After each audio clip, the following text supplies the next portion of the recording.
All right, strap in, everyone. We're going deep on a story that's got everyone talking right now. Hostages. Hostage situations, man, they just, Yeah. they grip you, you know?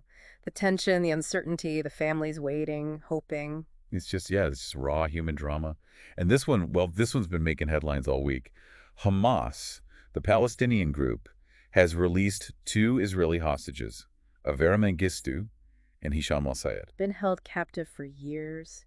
Years. Imagine that. Just, ugh. I know, it's almost impossible to fathom, right? Yeah. And the details coming out are just incredible. Like, the sources describe them being handed over to the Red Cross, flown back to Israel, then rushed for medical checks before they could even see their families. It's like, can you even imagine that moment? The Yeah. relief, the joy. Oh man, I bet there wasn't a dry eye in the house.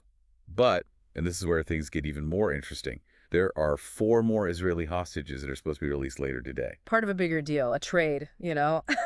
Israel's going to release, get this, 602 Palestinian prisoners in exchange. 602. Wow, that's a huge number. I mean, what do we even know about these prisoners? That's the question, right? Who are these people? The sources are a little vague, but it sounds like it's a mix. Some were convicted of some pretty serious stuff, which, you know, it raises some eyebrows. Yeah, I mean, security concerns have got to be through the roof, right? Releasing that many people, some potentially dangerous. Absolutely. There's a definite risk there, a chance of, well, more violence. And this is where it gets even more complex because, well, we can't ignore the politics of it all.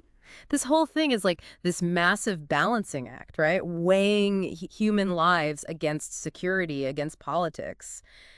It's messy. And at the center of it all are these families, these individuals who have been through hell. And, you know, one thing that really struck me from these sources was, well, the reaction of Mengistu's family when they got the news. It was pure, unadulterated joy. Years of waiting, wondering, gone. Gone. And that's what makes this so powerful, because it's a reminder that this conflict, it's not just about politics, it's about people. Real people with real lives, real hopes and dreams.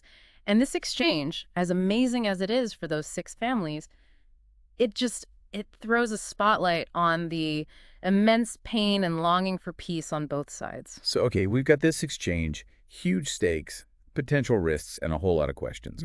But the big one, the one we keep coming back to, is what does this mean for the future? For Israel and Palestine? Right, the million-dollar question. Some folks, some analysts are saying this is a sign that Hamas is shifting gears. Maybe they're looking for a less violent path, trying to gain some legitimacy on the world stage through politics instead of just fighting. So less rockets, more negotiating tables. Exactly. But of course, there are others who are, well, let's say skeptical. They see this as just a pause, a blip in a conflict that's been raging for, well, far too long. A temporary ceasefire in a much bigger war. Yeah, and who's to say who's right? We have to wait and see how things play out. We do.